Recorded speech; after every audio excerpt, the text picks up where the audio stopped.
किसी व्यक्ति के निर्माण का स्वर्णिम समय यौवन काल होता है, जिसमें वह आने वाले लंबे जीवन के लिए शरीर, मन और आत्मा का निर्माण और विकास करता है। इसी नींव पर अपने जीवन का मजबूत भवन खड़ा करता है और उसका भोग करता है। किसी भी राष्ट्र के विकास की आधारशिला और ऊर्जा उसकी युवा शक्ति ही होती है। यही उसका आत्मबल और इच्छा शक्ति भी होती है। इसीलिए कहा गया है, वीर भोग्य वसुंधरा। राष्ट्र निर्माण के ताने बाने में यौवन के ही धागे होते हैं। अतः जो राष्ट्र अपनी इस ऊर्जा का संरक्षण और संवर्धन करता है, वह विकास के उच्च शिखर पर पहुंचता है। राष्ट्र के कृषि, उद्योग, शिक्षा, चिकित्सा, तकनीक, राजनीति रूपी चक्के को यही युवा शक्ति, ऊर्जा व गति प्रदान करती है। यह राष्ट्र की रगों में बहने वाला गर्म खून है, जो उसे चैतन्य और प्रगतिशील बनाता है। भौतिक व आध्यात्मिक दोनों के विकास में इसी ऊष्मा का तप सक्रिय रहता है। इतिहास साक्षी रहा है कि जब किसी राष्ट्र की धुरी लड़खड़ाई है, युवा शक्ति ने आगे आकर अपने पुरुषार्थ से उसे सुदृढ़ बनाया है। आज अनेक प्रकार की समस्याएं जैसे नशा, फैशन परस्ती, पाश्चात्य जीवन शैली, आस्था संकट, भ्रष्टाचार, बेरोजगारी देश की युवा शक्ति पर आरूढ़ हैं। आज युवा शक्ति को आत्मबोध एवं अपने सांस्कृतिक गौरव से परिचित कराना समय की मांग है। वर्ष 2011 की जनगणना के अनुसार हमारे देश में 35 वर्ष तक की उम्र की 65% आबादी है। यह युवा शक्ति जिधर चल पड़ेगी, देश भी उधर ही चल पड़ेगा। अतः देश का भविष्य अब युवाओं के हाथ में है। यह युवा शक्ति ही राष्ट्र शक्ति बनकर राष्ट्र को समृद्धि, उन्नति एवं प्रगति के मार्ग पर ले जाएगी। युग ऋषि पंडित श्रीराम शर्मा आचार्य जी ने युवा की अद्भुत परिभाषा दी है। युवा वो है असंभव जिसके शब्दकोश में नहीं, जो बाधाओं को चीर कर अपना मार्ग बनाता है, जो परिस्थितियों का दास नहीं, उनका निर्माता, नियंत्रणकर्ता एवं स्वामी है, जो भाग्य नहीं, अपने कर्म पर विश्वास रखता है, जो उमंग, उत्साह, जोश से जीता व सुनहरे भविष्य के सपने देखता है, जो स्वयं सब कुछ करके गौरव अनुभव करता है और विश्व में कुछ अनूठा करना चाहता है। असमंजस व अवसाद की स्थिति से गुजर रही युवा पीढ़ी को दिशा देने का काम एक चिंतक ही कर सकता है। नमस्कार। वर्ष 2006 में देव संस्कृति विश्वविद्यालय के दीक्षांत समारोह में पूर्व राष्ट्रपति डॉक्टर APJ अब्दुल कलाम व श्रद्धेय डॉक्टर प्रणव पंड्या जी, जो विश्वविद्यालय के कुलपति भी हैं, मिले और इन दोनों चिंतकों ने मंथन किया कि युवा पीढ़ी को एक सृजनात्मक मंच देने की आवश्यकता है जो राष्ट्र निर्माण में सहायक हो। यहीं से दिया की नींव रखी गई।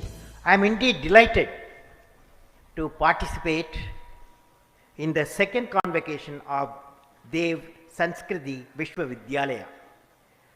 I am very happy that this institution has been created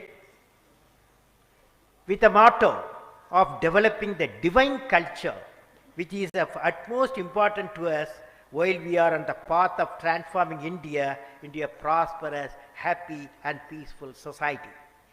We have the responsibility of transforming India into a developed nation before the year 2020. It is an endless journey through knowledge and enlightenment.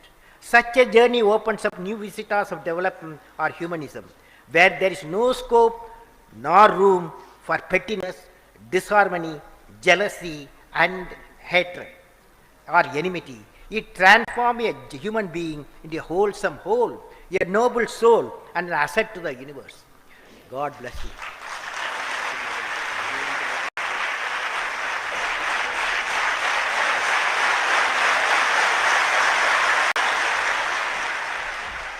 जिस तरह एक दिया अंधकार को दूर करने की क्षमता रखता है, दिया भी इस देश के युवा मन से अंधेरे को दूर करने का स्वप्न लेकर चला है। ये प्रशिक्षण और कार्यशालाओं के माध्यम से शिक्षित, स्वस्थ, आत्मनिर्भर, विनम्र, संवेदनशील दिव्य युवाओं को तैयार करने के लिए प्रयासरत है, जिससे राष्ट्र निर्माण की रचनात्मक गतिविधियां चलाई जा सकें, दिव्य भारत का पुनर्निर्माण हो। इसका लक्ष्य युवाओं की क्षमताओं का विकास कर दिव्य भारत का निर्माण करना है, जिसमें व्यक्ति, परिवार व समाज का उत्थान हो। दिया युवाओं के सपनों में आदर्शवाद लाकर उनकी वैचारिक प्रक्रिया में सकारात्मक बदलाव लाने के लिए प्रयासरत है। वैज्ञानिक अध्यात्म के माध्यम से युवाओं में देवत्व की अभिव्यक्ति, दुनिया में सद्भाव के साथ सतयुग की वापसी इसका परम उद्देश्य है। इस तथ्य की महत्वता समझते हुए वो डॉक्टर कलाम के भारतवर्ष को वर्ष 2020 तक एक समृद्ध राष्ट्र बनाने के स्वप्न की ओर युवा शक्ति को अग्रसर करने के लिए दिया इस महान राष्ट्र के युवाओं के लिए एक आंदोलन है जो मजबूत सिद्धांतों और यथार्थवादी लक्ष्यों पर आधारित है। जो लोग दिल और दिमाग से युवा हैं एवं जो एक नए भारत की परिकल्पना के हमारे स्वप्न से सहमत हैं, उम्र, जाति या धर्म की परवाह किए बगैर हमसे जुड़े। मुझे विश्वास है गायत्री परिवार के दिया आंदोलन के माध्यम से देश के युवाओं में वो संवेदनाएं प्रकट होगी, सामाजिक जिम्मेवारियां प्रकट होगी, एक साहस की वृत्ति पैदा होगी, कुछ करने के लिए, कुछ कर करके दिखाने के लिए जीवन को लगाने की इच्छा होगी। देश के लिए जीना सीखो इस मंत्र के साथ इस आंदोलन से जुड़कर आपके जीवन में खुशी एवं एक नए उत्साह का संचार होगा। साथ ही अपने राष्ट्र को नई ऊंचाइयों तक ले जाने में आप गौरवान्वित महसूस करेंगे।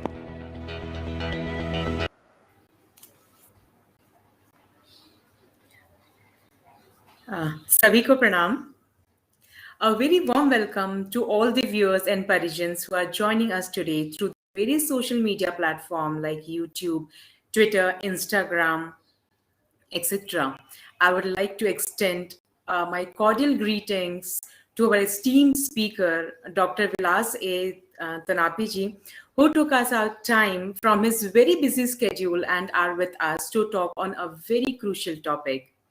आज की ज्ञान सभा की शुरुआत करें उसके पहले मैं सबसे विनम्र निवेदन करूंगी कि सभी हाथ जोड़कर उस परम सत्ता की सूक्ष्म उपस्थिति में हम सब गायत्री मंत्र का उच्चारण करें और प्रार्थना करें कि हमें संरक्षण प्रदान करें वे और सन्मार्ग पर चलने की शक्ति दें। तो सभी मन ही मन हमारे साथ गायत्री मंत्र का उच्चारण करेंगे। ओम भूर्भुवः स्वः तत्सवितुर्वरेण्यं भर्गो देवस्य धीमहि धियो यो नः प्रचोदयात्।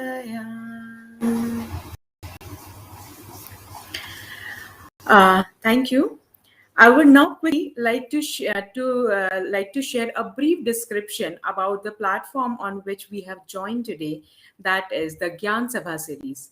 Gyan Sabha is one such platform which is instrumental in bringing together the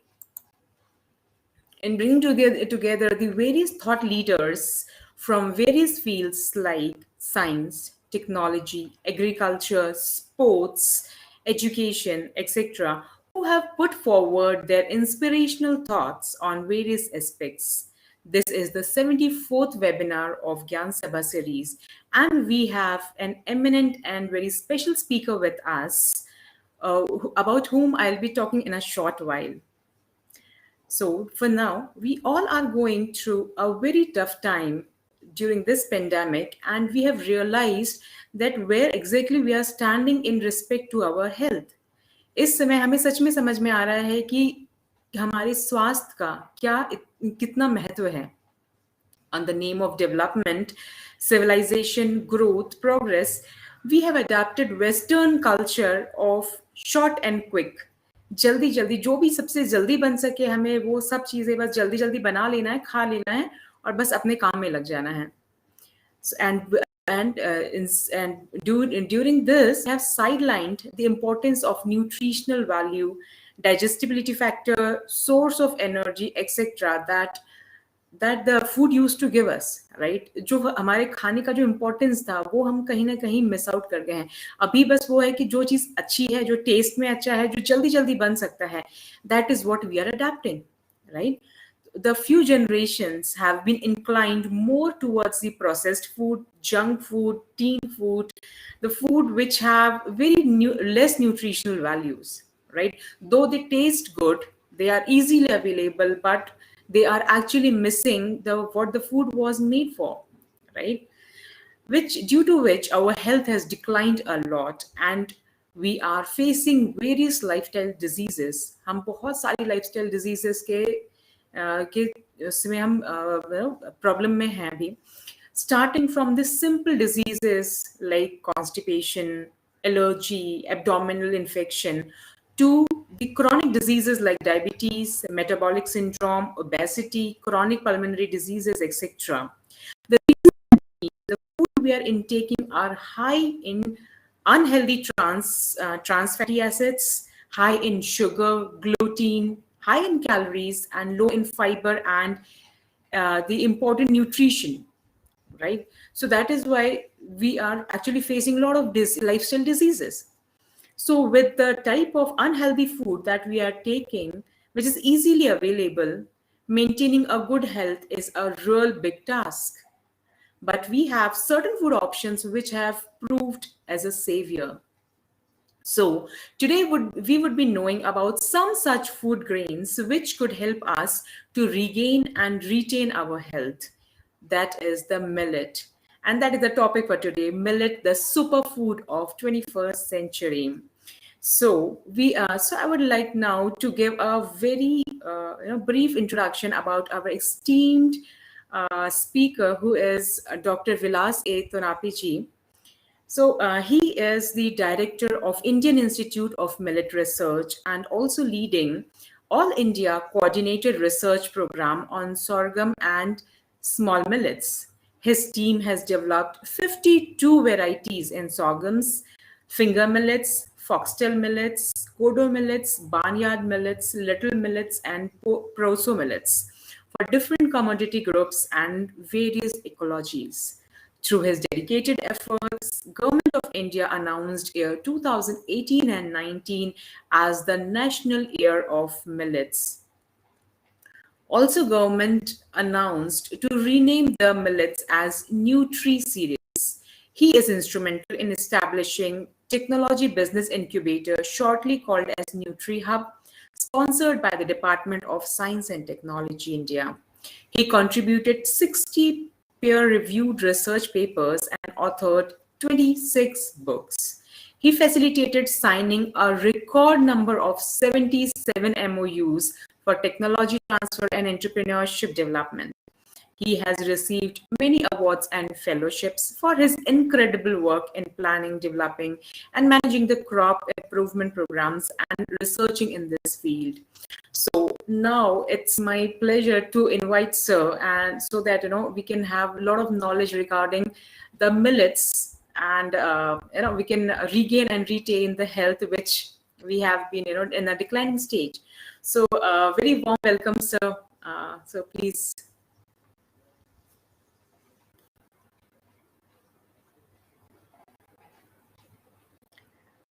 Sir, we are able to hear. Yeah. Okay. So now you are able to hear, right? Okay. So good evening, everyone. Very learned people on this platform. I am very happy to be part of this particular enlightenment association that really takes forward the youth to be more productive, youth to be more contributing, youth to be more delivering for the society, for the nation, and in the process of nation building, we make our country great.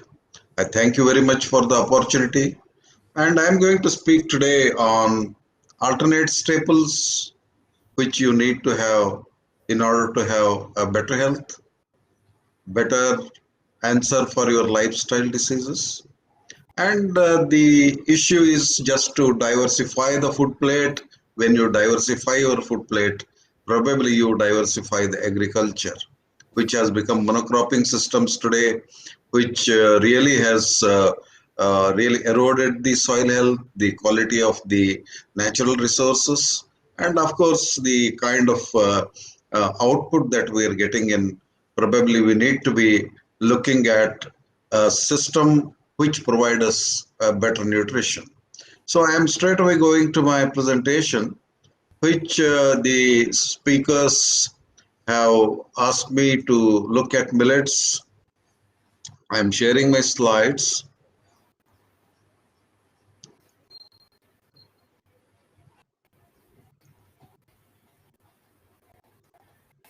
My slides are visible now?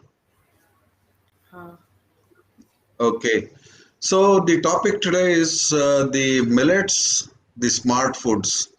They had asked me to talk about the superfoods. Probably I would say it would be appropriate to call these alternate staples as smart foods of 21st century. There are reasons why we should call these crops to be smart food. They are not new to us. They were part of our civilization. In fact, these crops were part of our forefathers, the early generations, which were the staple food with which they lived longer, they lived steadier, they lived with full stamina. That is what we need for everyone to contribute their might to the society. So coming to my institutions to start with, it is the Institution of Indian Council of Agriculture Research, which we are working here at Hyderabad for the last 65 years. For 50 years, we worked only on sorghum or jawar, but now we are working on 10 crops, on their crop improvement, the biodiversity utilization, and to have better yields and the sustainable livelihood. The basic cause is to have climate resilience, which we are talking today of climate change. But when climate change is a reality, the nutrition security becomes very, very important. Apart from nutrition security, many of our staple foods today, wheat and rice, probably because of the increasing temperature and the greenhouse gas emissions, the yields might go down. It is just a beginning, so that is what we need to have the search for alternate cereals, which would secure us for the food and nutrition security. So our institute bagged the Best ICR Institute Award in 2018, recent this thing, host of awards earlier, and we got the Excellence Award from Government of Karnataka, Odisha, and the states of Chhattisgarh, where we are all working with the 22 states today to bring in the millet revolution. We also got the Best All India Coordinator Research Project Award in 1920. So the host of publications, what you are seeing in this slide, they are all available on our website, themillets.res.in. So you can download them freely, which is the knowledge base, including the recipe books, why millets are good for health, how to cultivate them, and our efforts in energizing the ecosystem of agriculture, whether it is in Indian Himalayas and other the hilly and tribal regions. So you can visit our websites, millets.res.in, and you can download them for free. So first topic of the first section of my presentation is rise and decline of millets in India. When we talk of millets, we talk about 9 or 10 of these crops, which are the oldest crops known to be domesticated, dates back to around 3000 BC. And these are the traditional food for 59 crore people in Asia and Africa. So jawar, bajra, ragi, most of you know probably because of their commercialization and also the ecosystem in which we live. But other millets, whether it is the foxtail, kodo millet, little millet, they are more in Madhya Pradesh, then proso and little. Then again we have the exotic millets, basically teff from Ethiopia, which they prepare injera, a kind of dosa, which is a staple food there. Fonio is again the Western African. So as you see, these three major millets, bajra, sorghum, and ragi, they are well researched and a lot of crop improvement has happened. But most of these small seeded grasses, other millets, there is not much investment in research that has happened, but they are the storehouses of nutrition. So some of the historical aspects which we find in South and Central Asia, the cultivation, the food systems that revolved around proso and foxtail millets around 3000 BC. And again, Harappa civilization and again the Saurashtra center, which was dominated with the most of these little millet and the soteria. So it dates back to our culture, our civilization. But over a period of time, what happened basically was, why did we push them back? We are also responsible. Our policies around the crops and the food security systems were also responsible. But entire situation really looked at why these things really went down and they were taken to the background. Though the Earliest reports really indicate that how they were part of the diet during the fasting. Even now they are part of the diet systems, whether it is the Krishna conscious movement or whether it is the Hindu tradition of fasting. The what we call as a bagar and other things in Maharashtra, they are all the part of the systems of our fasting and the puja. Then the earliest story goes in 16th century. It is basically called as the Ramadana Charita. He indicates how the fight between the rice and the ragi. Ragi, he said, looked ugly, but he says that is what it has sustained the generations and the civilizations across to keep them healthy and keep them alive. That's how the ragi grain wins in a story that has been really put up in the 16th century. Then again, looking at why they declined. So Francis Buchanan in 1807, he looked at the Indian ecosystem of food culture, and he really has accounted and also put together in his memoirs that the people just started looking at millets that it's difficult to eat, difficult to digest, because rice systems started becoming prominent at that point of time.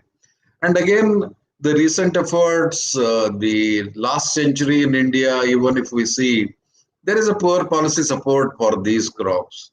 And the consumption side, I think per family, even if we look at a family of 2 or 3, we consumed about 25 to 30 kilograms of these millets earlier. But it has come today to about 4 to 8 kilos, depending on the place where you live. So decline in consumption is prompted basically because of the food policy that we created and the green revolution we really looked at. So what happened with green revolution? It was necessary because green revolution started with millets, though we talk about rice and wheat. And first of the hybrids of bajra and jowar that came in 1960s, that created a seed industry in India. That's what we boast of, best of the number 4 in the world today, which would be number 1 in the next 5 to 8 years with the kind of growth that we are seeing in the seed industry. So leaving it apart, the production rise was eminent. The green revolution contributed. Today we achieved about 300 million tons of food grains, what we are looking at. But what happened was monocropping systems degraded the natural resources, water, land, quality, and also the biodiversity. And the damage to the environment, degraded land today is about more than 180 million hectares. So this neglect of millets basically is because of 3 reasons. One is our glamour for rice, wheat, and maize as food crops, preference for diversification and higher income. So it is food is a fashion statement. So as our incomes rise, probably the what you call our own traditional things lose the fashion statement. And slowly, because of our policy, about 40 million hectares we were growing millets in 1960s, for example. Now today we have come to 13 million hectares, which is producing the same quantum of grain. There is no decline. It shows that the research impact is there, and we have really contributed in terms of production and productivity. That's how you can see jowar in Maharashtra and Karnataka, bajra in Rajasthan. So all these things have sustained. So we are looking at a second green revolution. From where it is going to come? Not from the irrigated areas. It is going to come from the dry lands. So the issue is how we can make the gray areas green. Therefore, there should be a twin approach, whether it is a conservation agriculture, natural agriculture, what we are calling, where we build the organic carbon into the soil and the health of the soil gets improved. So in the COVID pandemic, it became very relevant. These millets have come really to the forefront. Though in Bengal famine of 43, between 2 to 3 million people died, but it is of hunger, not due to any disease. But in COVID, we see people have lost this thing because the immunity systems have been very, very low.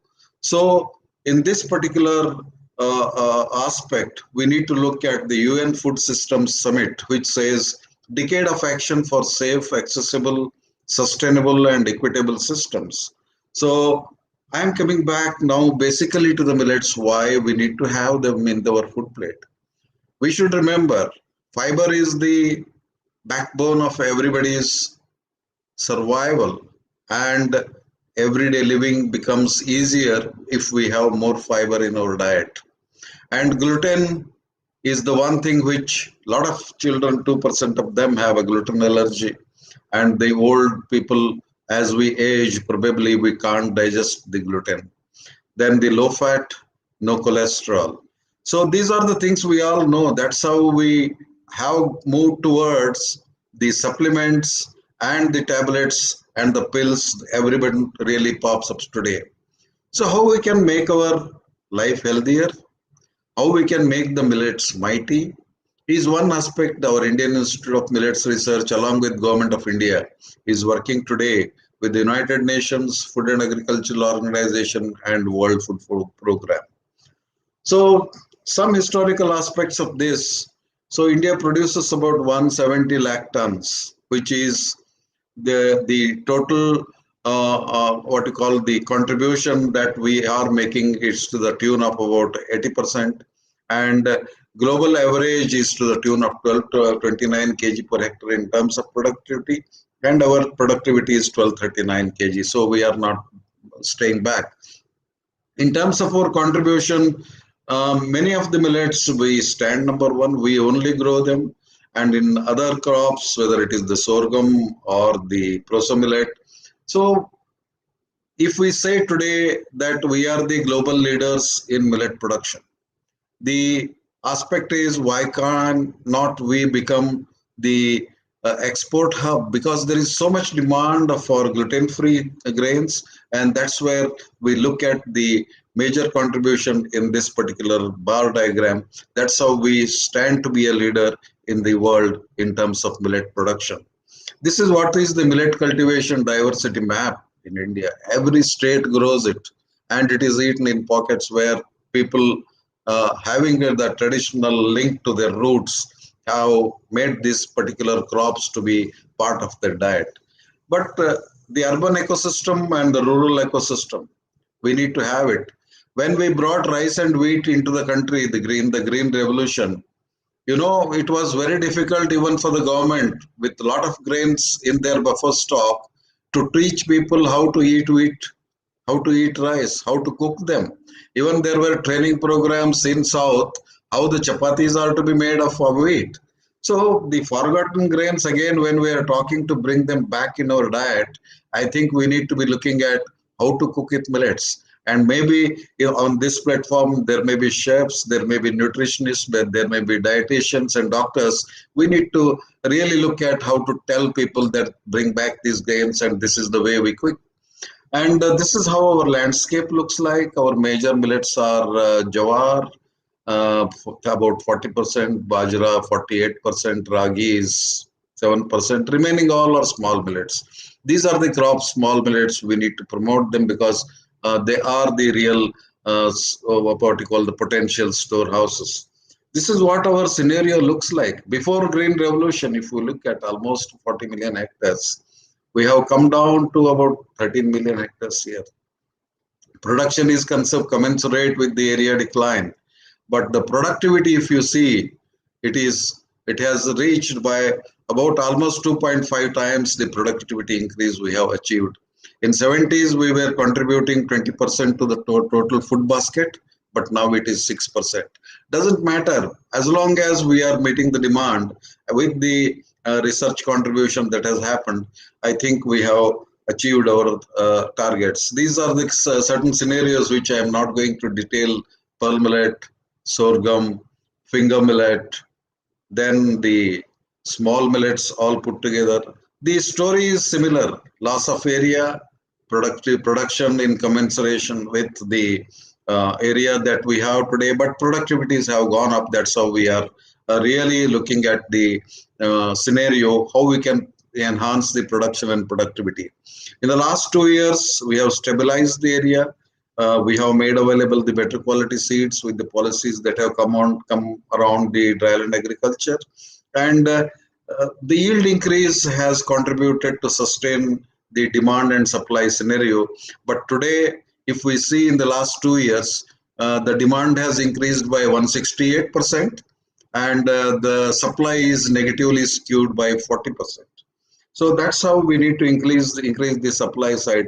This is the change. You see, astonishingly, we lost the area here, but the productivities have increased. That's how we are producing the same amount of grain from 56% reduced area, and that's how the impact of research contribution of agriculture is clearly evident here. So coming to the another scenario, we need to look at two-pronged strategy here. Policymakers need to make favorable policies around our own native grains, and we need to be looking at these grains not to be superfoods, but they are the sustainable diet of our own when the climate change scenario is going to be the reality. So coming to the fact is, we are talking today of environmental effects, ecological footprints. So these particular grains score on that particular point.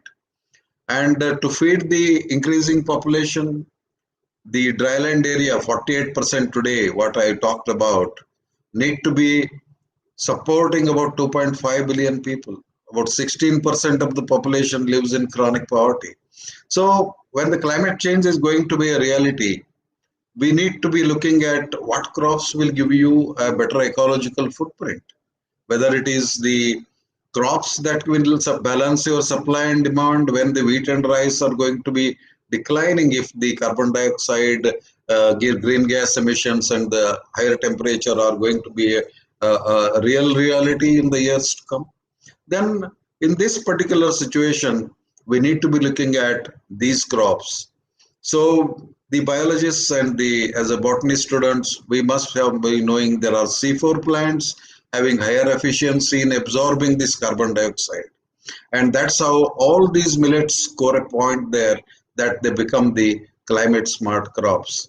Another is these crops, when we cultivate, they contribute less to the what we call the greenhouse gas emissions. That's why biological nitrogen fixation, what we really look at, among all these crops put together, we contribute very less to the greenhouse gas emissions.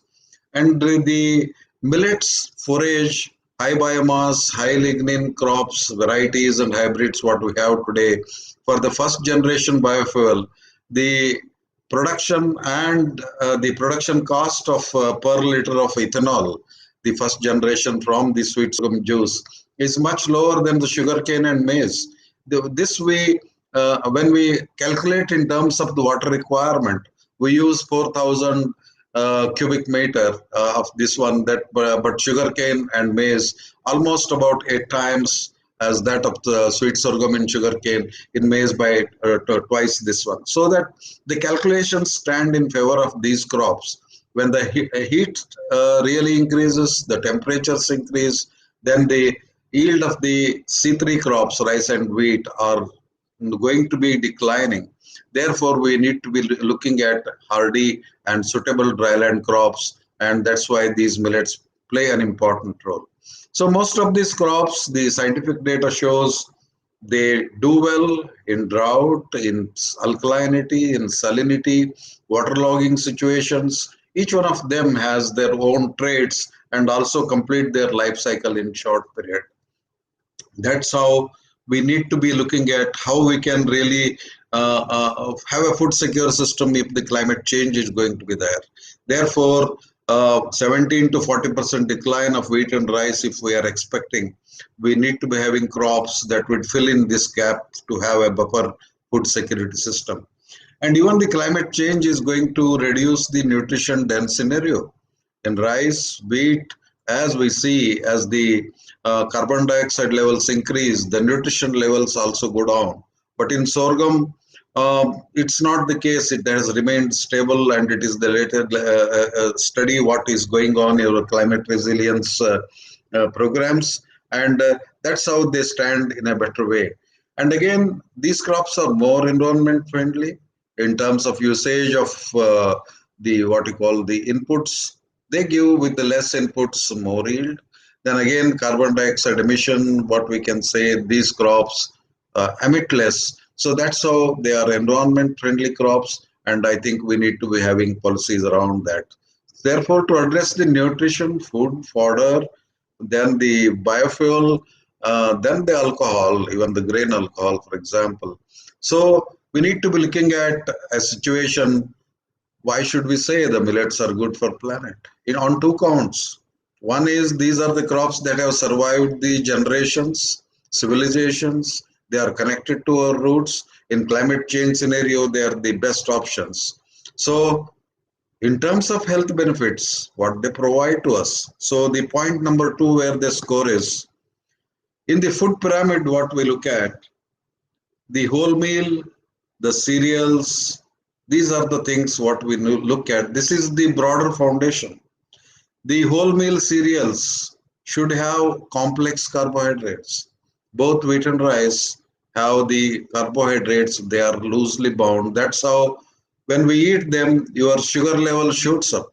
The glycemic load in the blood becomes very, very high. So we should be looking at grains which have complex carbohydrates, but nutrition dense scenario. That's where the sugar release in the blood would be very, very slow. So I would say than any other bombs we talk about, the nutrition is the time bomb and it is a reality.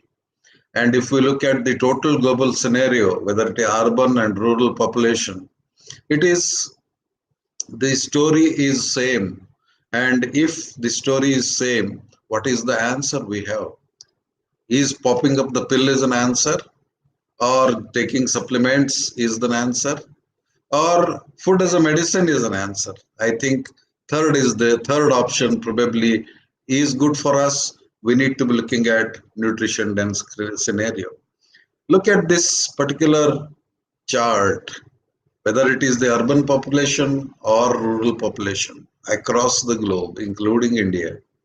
The hidden hunger, what we call as, which is called as the food energy deficiency. So this is what the United Nations is talking about in SDG goals. It is the food security and the nutrition security. We need to be addressing by 2030. Is it possible? So diversifying agriculture is important. Having food secure system is important, but addressing the masses with the health benefits is an important aspect. So some of the health benefits, if we look at celiac disease, I told earlier, when there is a gluten is a protein which up 2% of the children in globe cannot digest. It is the irritating bowel syndrome, what is called as, and these are the celiac disease patients. It is possible that with the advancing age, again, this would be a reality. So as they are gluten-free, they are the best food for the celiac disease.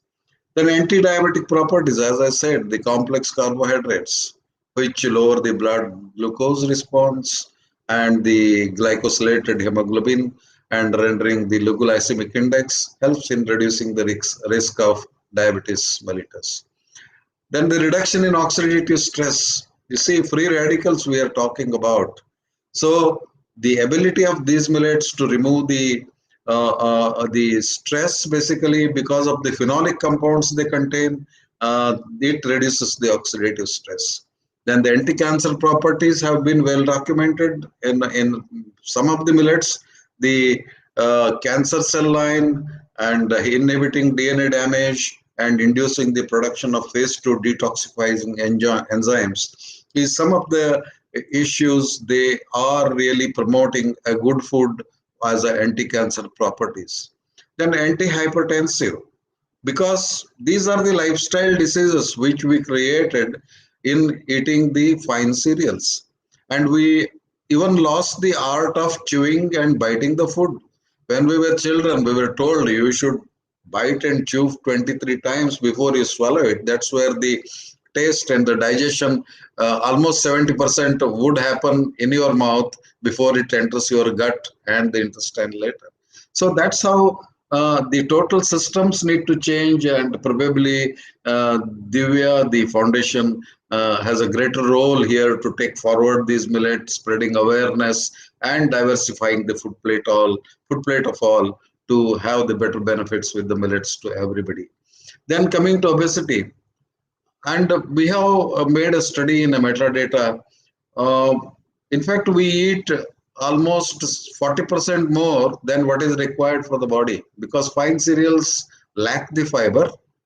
So we feel we are full when we eat the food, rice, and all these wheat-based things. But again, we become hungry. But that's how the system of 3 foods a day came. And earlier, I think our systems really said you don't need to eat more, basically. So satiety value is not there much in rice and wheat. So that's how we tend to eat more. So lack of fiber makes this possibility. That's how the millets have the fiber, and that's how you don't feel hungry for long. That's how they release the sugar in a slow way. And when we don't eat more, they are the control factors where the obesity gets reduced. Then coronary heart diseases, we are looking at whole millet grains. There are documented things which shows it reduces the risk of CHD by 20%. Then the beneficial in treating the stomach ulcers and gallstones, there are recommended and validated database because all these millets are alkaline in nature. So our stomach is acidic. We need to be having what you call the environment in the digestion process that would make your digestion process improved, and alkalinity that really helps and also reduces the stomach ulcers, and again the consumption of millets reduces the effect of ulcers. And for anemia control, and most of these grains are high protein, rich in iron. That's how food as a medicine for the control of anemia is an important aspect we need to look at. And allergic reactions, I would say pearl millet has a very low probability of causing the allergic reactions. When you search the internet, there is only one question that comes: are millets allergic? Are millets not good? Are millets causing the thyroid? So, in fact, in 1950s and 60s in Africa, the staple food is pearl millet, the kind of variety that was available, local food, and continuous consumption of the same grain. At that time, that is the one small population documented evidence that pops up in the internet. So, need not have to be looking at that particular fact. We have documented all the millets are best. Then coming to the what you call the why we say they are good, you can see the proteins higher in much of these things, and they're all good fat basically, because in Maharashtra, for example, jawar ki roti and what you call the pitla, what you call it as, I think it is the full protein fat diet. Once the farmer who is going to a field, his breakfast and what we call as a brunch is going to be roti and pulses plus this what you call the besan based what you call the concoction of the dish. So that's how the total dietary intake with these millets, high protein, high fat situation, and again with all the micronutrients, it gives a better health benefit scenario. Then we have studied the glycemic index, glycemic load with the different carbs basically, and all these millets stand top less than 55 glycemic index. That's what is really required as a food crop to provide you slow release sugar process within the body, and they stand taller in terms of providing the answer for this.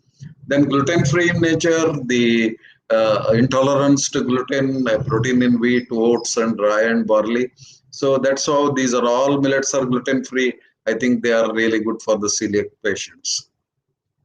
Then coming to some of the documented evidences, because people say, do you have the evidence to say that these kind of health benefits, what you are saying, do they really have?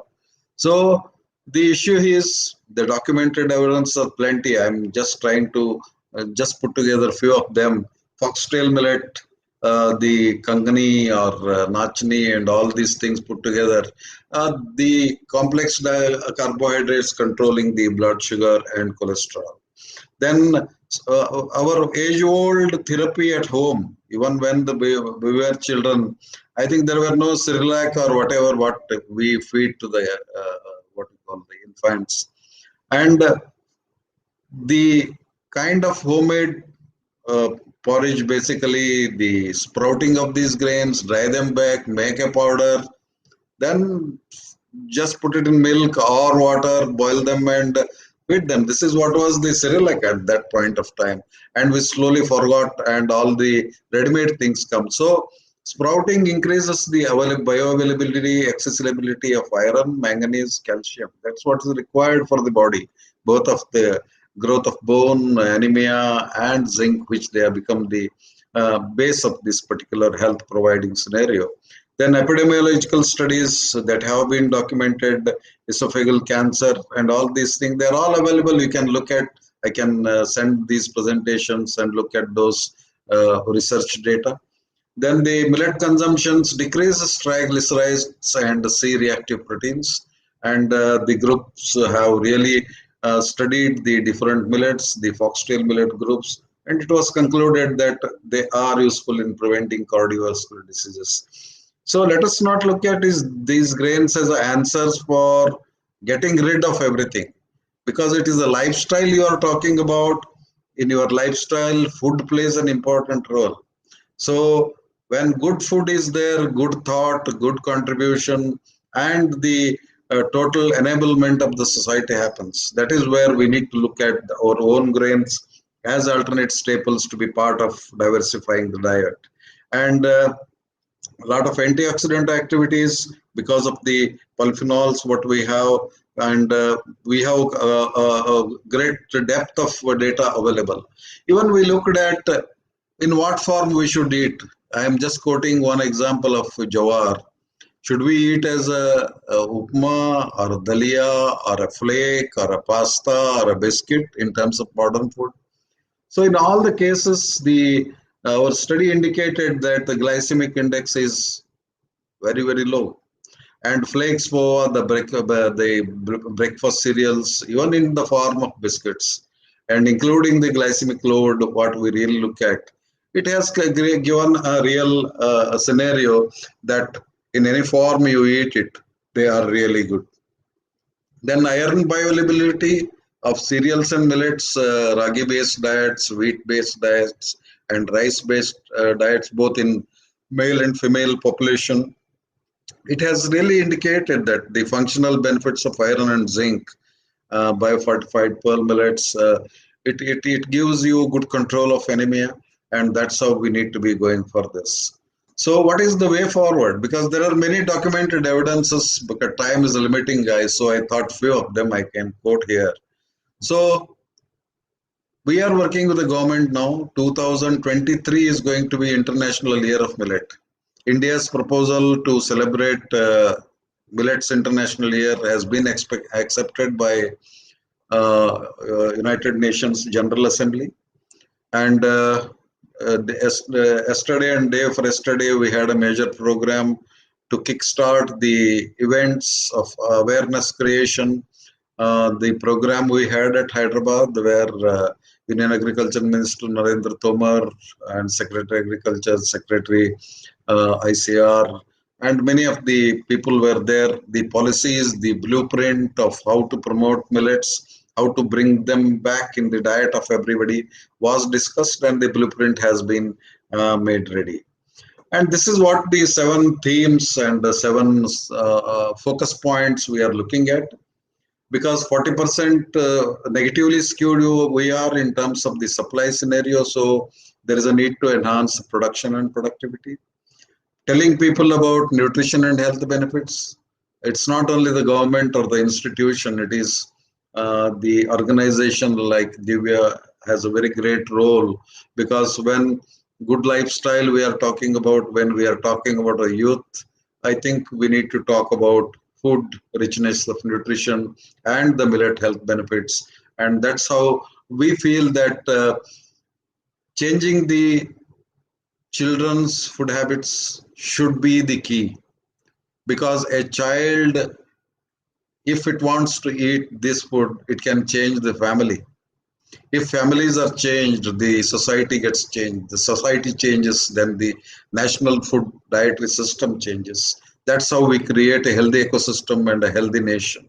That's why we are looking at all the partners who can help in this effort, taking forward the cause of millets, the nutrition, health benefits, and to bring them back to the food plate, because dryland farmer is also helped in terms of expanding his production, and also he sees a market that there is a consumer demand. Then we are looking at value addition, processing, and recipe development, entrepreneurship, startup and collective development, awareness creation, because branding, labeling, and promotion are very important. Today's modern world looks at how the packaging is, appeal is important. So health and taste. So where health and taste meet the criteria, I think millets become very, very stronger. So international outreach we are planning, taking them to the global platform, and the policy interventions, because submission on millets has been launched. So our strategies basically are to improve the supply factor and also enhance the demand factor, so that through awareness creation, demand gets generated, then it triggers the agriculture to produce them more, the area expansion happens, because already we have good varieties, productive hybrids and varieties that will enhance the production. As the prices are very high today, if you go on the online platform like Amazon, you find 200 rupees a kilo. So what farmer gets is only 30 rupees. So consumer is paying more because of its negative supply, but probably we feel in next 3 years, when we add another 3 million hectares in terms of area, and about 7 million tons, we would like to add more, which is much enough for the domestic demand, which has increased by 168% in last 2 years, and also excess buffer can go to the global exports. Then the policies, again, mainstreaming them into a governmental programs, and it is a very big market, and the policies are getting framed up around these particular aspects. Then the improving export competitiveness. So with APIDA, we are creating a buyer-seller market and promoting the farmer-producer organization, and also the machinery to have primary processing. So we need to be looking at the governmental programs. They should have not only the rice and wheat, also the millets basically. So it's not enough just to declare the minimum support price. The procurement needs to happen. We are procuring only rice and wheat. Why not millets? Inclusion of millets in midday schemes and all other governmental programs is one of the important aspects we are looking at. And our institution worked with the what you call the Millet Processors Association. In fact, I would say Nasik is the hub of millet processing. Countries, 70% of the bagar or the millet get processed in Nasik. So we worked with them, and even the GST exemption also we got, otherwise it was 18%. So that's how we talked to Arun Jaitley at that time, and again the GST has been almost nil today. So that's how a strategy is needed. Doubling of R&D allocation needs to happen, and promoting the global South-South collaboration. Africa is a major player. Basically, we need to replicate Indian experience there. And a roadmap for 2030, we need to really look at improving our agriculture, quality of soil, health, nutrition in the grains, and emphasis on improving the soil health and the quality of the produce what we make. But most important thing is the value chain. Different actors, from farmer to the processor to the producer to the market. So they are all to be linked. That's why strengthening of the value chain becomes important. So we have major opportunities. So 2018 we celebrated National Year of Millets. 2023 is going to be International Year of Millets. So we have National Millets Mission, National Mission, Millet Mission. So the outlay is getting increased to almost about 100 million. Then, like quinoa, 2013 was the International Year of Quinoa. Suddenly, we all started looking at quinoa. So, when we have our own grains, which are much superior in terms of nutrition than quinoa, then why we are really going behind the exotic grains? So, that's how the effort is going to be happening to position India's millets to be the global grains for health and the nutrition for all. So therefore, India should be a true happening place. And this is what we are looking at, adding another 3 billion acres and 7 million tons of grain by 2023 to 25. I think with better incentivization of cultivation and that kind of policies, the procurement, linking them to governmental programs, mainstreaming in food habits, awareness creation, all these five-pronged strategies are going to mainstream millets. That's what we believe. So we are not stopping at this point as an institute working with different CSIR, ICMR, and other agricultural universities. We are creating the business incubators. Our institute has a business incubator called NutriHub. We work on a whole range of food processing from dehulling to baking to milling, flaking, hot extrusion, cold extrusion, puffing, and convenience and superfoods. So till now, about 400 millet startups we have created, almost about 2,200 crores. That is the turnover what that is happening today. And this is what the landscape looks like, working with tribal groups, working with northeastern programs. And main issue is not the problem in growing them. The problem is in procuring, processing, and linking them to different actors. So the value chain is important. Not only the farmer gets better money, but consumer gets a range of food products on millets. So this is the kind of landscape of millets we have created, from breakfast cereals to traditional foods to the morning what you call a diet situation, including the millet pizzas, what we are talking about. And roti making, the art of roti making has died down today. We have created machinery wherein for every minute you can create one roti and no need of oil or anything. So this is the kind of scenario we have just tried to put it.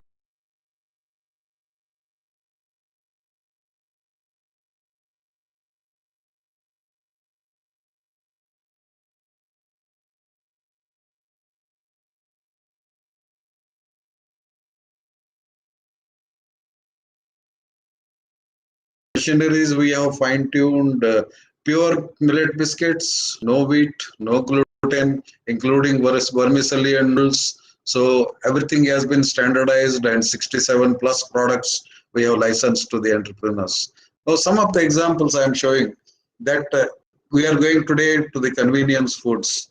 For example, we have seen makana, the large gain puffs basically out of lotus. So we can create puffs of all millets basically.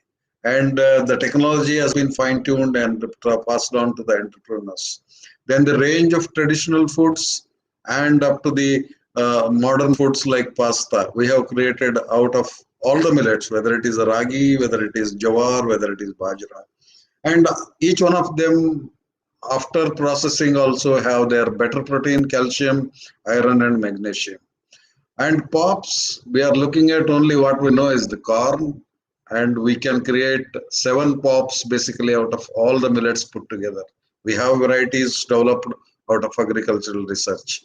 Then the bakery products. Yes, there is a problem in rising of this particular dough as in the wheat, but we have standardized the proportions with which we can make best of the bread. So you can see in the market today the ragi bread or the proso millet bread or little millet bread. But the demand traction, probably if we can really increase, we can create a range of local availability systems among these products.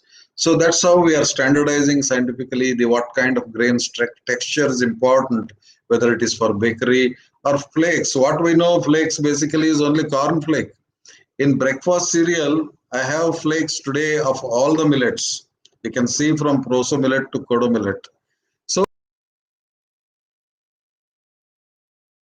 why only cornflakes today? If I eat cornflake today, next 9 days I have 9 different flakes. So this is what is the diversity we are looking at with nutrition embedded within them. And again, the flaking, the kind of technology needed. Then the hot extrusion, kurkures, why only out of wheat and other this thing? We have kurkures and the extruded snacks and flakes, which is prepared out of millets, and the technologies are there today. So that's how the puffs of all the millets we have. Then the pastas and vermicellis. So they all look beautiful and very healthy, unlike the gluten full of other things. In the repeated slide, then you can find the other millet extruded products. All these kinds of things, what you see in the market, we have made, and they are today in clusters. So the ecosystem of supply would improve, availability in the superstores and different kirana stores also would improve as we really have the awareness and demand traction improving. Bakery again has come.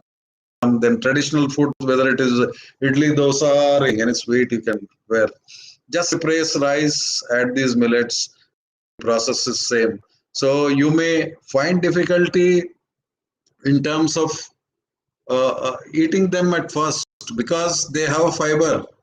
We have lost the art of biting and chewing, and we don't know what the fiber is. We are really looking at fiber from somewhere else and added fiber within that. And naturally, fiber is available, edible fiber is available. Why can't we look at them? Then the millet weaning foods. All these things are great for children. The sprouted, the dried, like you can talk about, and all our grandmothers earlier they gave this food to us. That's how we have been growing on these foods earlier, but now it's all ready-made, ready to purchase. So the required nutrition in the traditional food, recommended foods. So we have tried to study what are good for as a weaning food, what is good for the pregnant women, what is good for the geriatric population, what kind of dietary fiber levels need to be there. That's also the kind of data is available with us. So the beautiful foods, the traditional, there is a huge market you can create around, and where you provide the health, nutrition, the porridge, and all these kind of things are possible. And we are working with school children, the government programs in the hostels, WCD programs. Acceptance of these products is very high. Only thing is the landscape of supply and things are getting improved, and maybe next 3 years should be a very good period across. So the beautiful things, the mouth-watering delicacies out of these have been created. The branding has been taught to the people. Eat Right is our brand, which we created to tell people that how branding can improve your profitability. And while we provide nutrition, alternate grains, the convenient foods from these, but the branding is and packaging are very important aspects which we need to be looking at. So this is an important landscape for the entrepreneurs who are interested in the millet ecosystem, and awareness governments need to do, and all the social organizations also have an important role in advocating the better grains in terms of nutrition, so that the lifestyle changes, lifestyle diseases get controlled, and we have a better society and the healthy society basically. So we are doing our in our this thing through television and all. We have asked the government to invest 300-400 crores in next 2-3 years, so that the advertisements can come just like one egg a day or Amul kind of thing. So it's what is the kind of awareness programs we are looking at. So I would say the millets are good for the planet, good for the farmer, and good for you. That is how you need to go for them. one meal a day probably with millets would be a good this thing where 30% in your diet will provide you the nutrition. So today nobody can eat all 3 meals a day with the same kind of grains. It is all the fusion food today. If we are looking at these, some bit of vegetable, bit of fruits, bit of these complex carbohydrates, wheat, rice, we may not have to leave anything, but bring certain diversity in your food plate. That is what is important. Look at these grains. So 7 or 8 of them, each one of them can give you uh, one rice a day. What we know today is rice is a paddy rice only. I can prepare rice from foxtail millet, barnyard, little, and all these grains, even the jawar, bajra, and ragi, after removing the husk, de-husking them a bit, and removing the outer cover of caryopsis, we can make even the cook the rice. So about 8 or 9 rices are going to be available to you. You have rotis, jawar roti, bajra roti, chapatis of wheat, plus the millet rices, then the millet grains in your idli, dosa, and anything. So entire range of ecosystem we have tried to create, and we feel millets need to be the what you call the talking point now onwards. Organization like Jyoti, where you are working with the youth and the society, I am sure uh, you will help us also in this cause to help the society and to help yourselves. With this, I conclude my topic here, and I would be very happy to answer any of your questions. So, thank you very much. Thank you so much, sir. It was such an enlightening session. We came to know about so many the food product actually you have introduced. We would have heard a couple of them, but there is such a wide range of food products that is already available through your like an institute, and the hard work that you have done. It's really appreciable. So thank you so much for giving such a good knowledge that what the alternative staple that we can actually have for having a good and a healthy lifestyle. uh, our institute, the founder of our institute, Pandit Shriram Sharma Acharya ji also has given the mantra that "Jaise khaye ann waise bane hamara man." The type of food that we are eating has a really great impact not only on our physical body but also on our mental and your spiritual health. So we are also supporting this organic farming and these types of food which are really which is good for our health. So from today's session, I'll just like to summarize few things, though it was very eye opener actually, that the staple food that we are taking, the rice and the wheat, though those are also good, but still as we were talking about, so the more health benefits that we are getting from these millets and the other staple food, which is really very good for health. So, and it is also environment friendly crop, and as being the complex carbohydrate, so it releases the sugar very slowly. So it is very helpful for the people who are on the diabetes or the thyroids or the hormonal imbalance. So, and anti-cancer properties it has, and prolific effect it has. So all these the different effect that we saw, that was really very beneficial, and we got a lot of information regarding how to include this for in our daily lives. So we are also doing yajnopathy as a part of our mission. So there's one of the the things that we do, and which is actually helping to increase the soil fertility.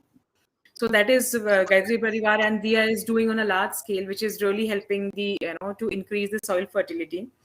And we also promote organic farming as a part of our social responsibility. And Dr. Khader Wali is also great. He's doing really great for creating awareness about the millet. So our team got an opportunity to meet him in Mumbai. So we got really inspired by his talks and the way he talked about all the things that is really beneficial for us.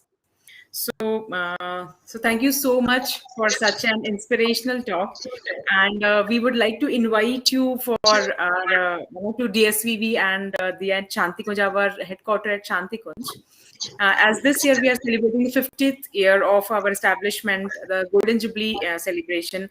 So please take out some time and visit us at our Shantikunj Center. So there are a couple of questions I would like to take. There are so many questions actually, but I'll just try to take a couple of them. So there is one question that he's asking that, can we completely replace like the rice and wheat with the millets? Is it possible to completely replace? I don't advise you to replace fully. There are people who eat 3 meals a day of millets, but I think our generation, which has grown on wheat and rice, it's very difficult because changing the food habit is a very complex phenomenon. It is the process of changing the behavior of the person.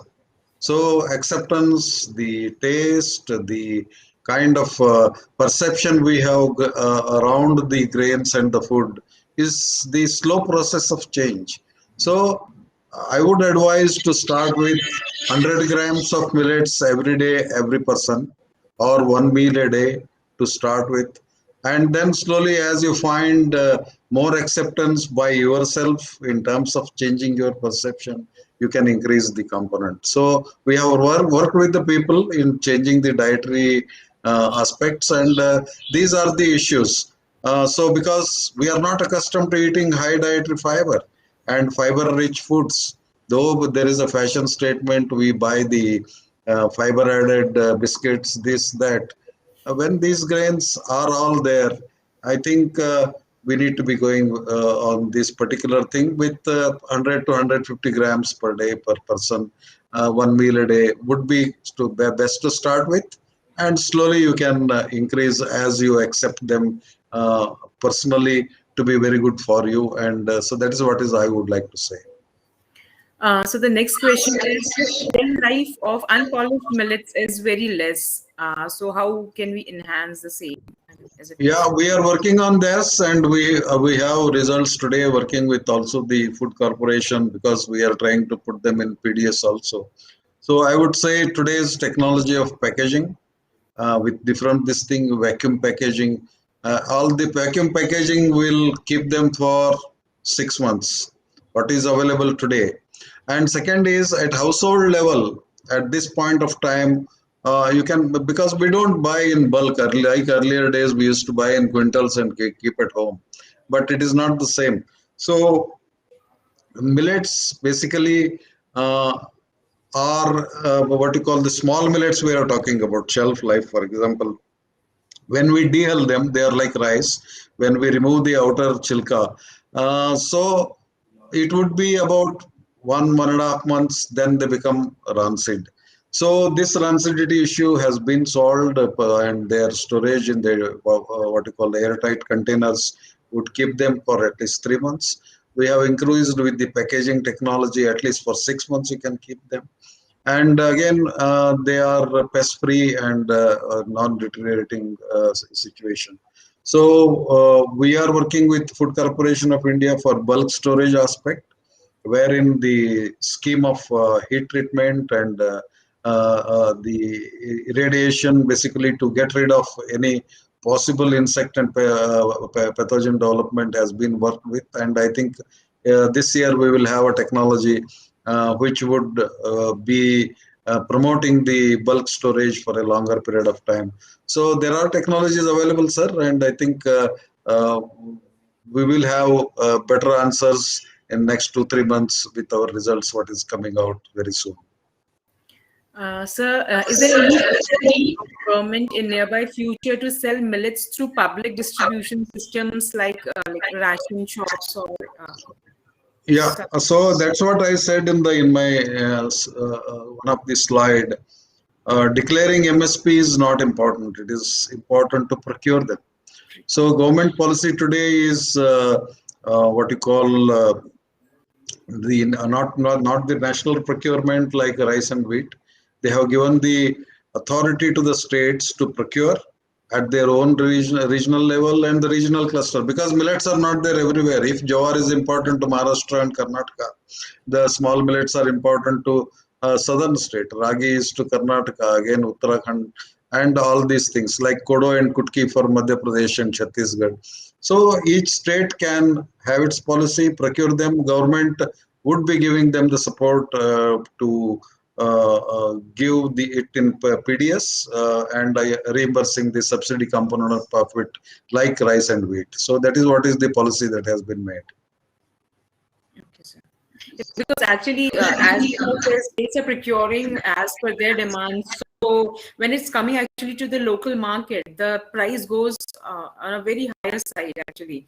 So I mean, for the common people to afford it, or to use it on a daily basis, or probably to increase that amount, so it becomes little difficult. So probably if that is that something could be done for that, so that it will be easier for the masses to consume it. Yeah, that's what our main aim is, to bring the different category of people. Now, millets earlier we called them as Kanishthadhanya. The stigma was attached to that. And now we say it is a rich man's food because they're costly. So the issue is the supply side. I said 40% it is negatively skewed. So we are to increase the production and availability. So when it is increased, then the prices naturally will get rationalized. So next 2 years, I feel about 75 rupees to 80 rupees a kilo would be a good price for millets to be available in the market. Jawar, bajra, ragi, almost I think they are at the level of 45 to 50 rupees you would get in the grains today. So small millets only is a problem. The small millets price would rationalize in next 2 to 3 years. Okay, so thank you. There are so many more questions, but as we are like, we are running out of time, so we have this question answer sessions till here only. So thank you so much for this session, and we would really be very much eager to have more of your sessions on different such enlightening topics. So thank you so much, sir. And this was the 74th webinars in this Gyan Sabha series, and for the coming week we have the 75th webinar series on the topic sustainable elimination of child labor by Ms. Anuradha Bhosle, who is the chairman of AVNI, the Protection of Child Rights and Ekati Women's Empowerment Organization. So we would like all our viewers and sir, you to join in and be the part of these series. So thank you so much to all the viewers, and thank you so much, sir. So we would like to close today's session with the Shanti part. So Om Dev Shanti Antariksha Ganga Shanti Prithvi Shanti Rapah Shanti Roshadayah Shanti Vanaspatayah Shanti Vishvedeva Shanti Brahma Shanti Sarvaganga Shanti Shanti Reva Shanti Sama Shanti Om Shanti Shanti Shanti Sarvarishta Sushantir Bhavatu. Thank you so much, sir. Thank you everyone for joining. Thank you. It was a pleasure meeting you all on this platform, and I would be associated with your platform. So let us take forward good food movement and health for all. Thank you very much. Thank you. Thank you so much, sir. Thank you.